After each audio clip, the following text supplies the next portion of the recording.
Hello guys, ano nga ba itong law of attraction at paano ba natin ito maia-apply sa atin bilang mga content creators? So, ang law of attraction guys, ito yung kakayahan natin na mai-attract natin or maisakatuparan natin ang mga bagay-bagay na iniisip natin, lalong-lalo na po yung mga positibong bagay. So, dito po ay natutulungan tayo na maisakatuparan natin kung nakafocus lang tayo or yung atensyon natin ay nakafocus lang sa mga bagay na gustong nating mangyari sa ating buhay. So kung ano yung iniisip natin na positibo, ay yan po talaga ang mangyayari sa atin. So paano ba natin ito mai-apply sa pagiging isang content creators? So dapat po guys ay palagi tayong nag-iisip na mga positibong bagay. Isipin po natin na kung kaya ng mga kapwa natin content creators, lalong-lalo na yung mga sikat na content creators na ngayon, ay kaya rin po natin yang gawin dahil wala naman pong nag-uumpisa na sikat na siya agad. So kailangan po natin yan pagtrabahuan at paghirapan para makamit natin ang mga gusto natin dito, lalong-lalo na kung gustong-gusto po nating ma-monetize dito sa pagre-reels. So isipin lang po natin guys na lahat ng mga mai-encounter natin na mga problema dito sa pagre-reels natin araw-araw ay mayroon po yung solusyon.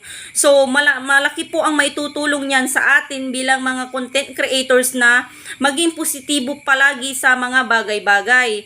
So, sa umpisa po kasi guys ay mahirap po talaga, no? Lalo-lalo na po sa mga kakaumpisa pa lamang kung ano nga ba yung mga gagawin na content, kung paano nga ba gumawa, kung ano nga ba yung i-content araw-araw para mai-upload po. So, kung palagi po tayong gumagawa ng mga video, palagi po tayong nag-a-upload, ay masasanay din po tayo guys. So, madali na lang po yan sa atin kapag tayo po ay nasanay na.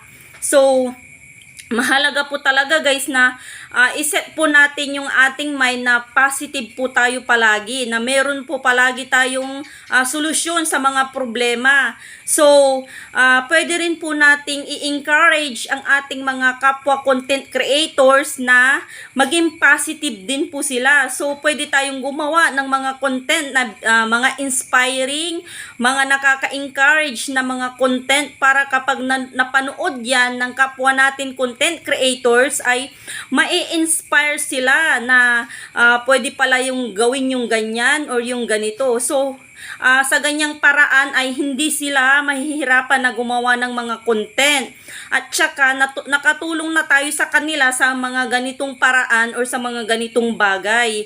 So, napakahalaga po talaga guys, no, ang pagiging positibo sa lahat ng bagay. At saka ito po ang palaging yung tatandaan guys, ito po ay reminder po sa lahat, monetize man po kayo or hindi. So napakahalaga po talaga guys na gawan po natin ng action yung mga iniisip natin na mga bagay. So kapag ginawan po kasi natin yan ng action at hindi lang puro plano ang mga iniisip natin, ay dyan na po